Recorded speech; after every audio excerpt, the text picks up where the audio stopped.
ఇప్పుడు ప్రపంచాన్ని కలవరపెడుతున్న technology artificial intelligence.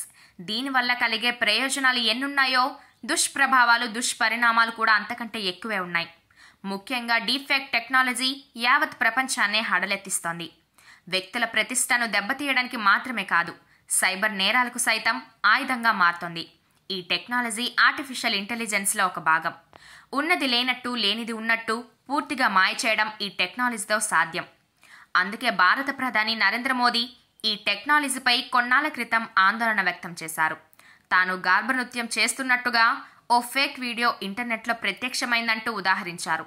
ఇప్పుడు తాజాగా మరోసారి ఈ అంశాన్ని కేంద్ర మంత్రులు, సహాయ మంత్రులతో జరిగిన విస్తృత స్థాయి మంత్రి మండలి సమావేశంలో ప్రస్తావించారు. సరిగ్గా చెప్పాలంటే మంత్రులందరినీ హెచ్చరించారు. జాగ్రత్తగా ఉండండి. ప్రత్యర్థులు ఈ టెక్నాలజీని ప్రయోగించి మీ ప్రతిష్టను పూర్తిగా మంటగలిపే ప్రమాదం ఉంది. ఈ డీఫేక్ టెక్నాలజీ ముఖాన్ని మార్చడమే కాదు, మీ గొంతుతో మాట్లాడించగలదు. అందుకే మాట్లాడే సమయంలో అప్రమత్తంగా ఉండండి అంటూ హితబోధ చేశారు. లోక్సభ ఎన్నికల వేళ ఏది మాట్లాడినా ప్రత్యర్థులు దాని నుంచి లబ్ధి పొందాలని చూస్తారు. అసలే బీజేపీ నేతలు, ప్రజా ప్రతినిధులు నోటికొచ్చింది మాట్లాడి వివాదాల్లో చిక్కుకుంటూ ఉంటారు.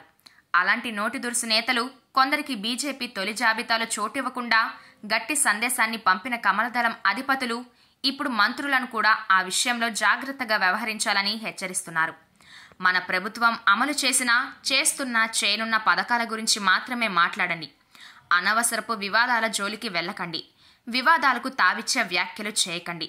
చాలా సంయమనంగా వ్యవహరించండి అంటూ కాస్త గట్టిగానే చెప్పినట్టు తెలిసింది. ఒక్క మాటలు చెప్పాలంటే బీజేపీ నేతలు ఎవరు ఏది మాట్లాడినా ఒళ్ళు దగ్గర పెట్టుకొని మాట్లాడమని అర్థం.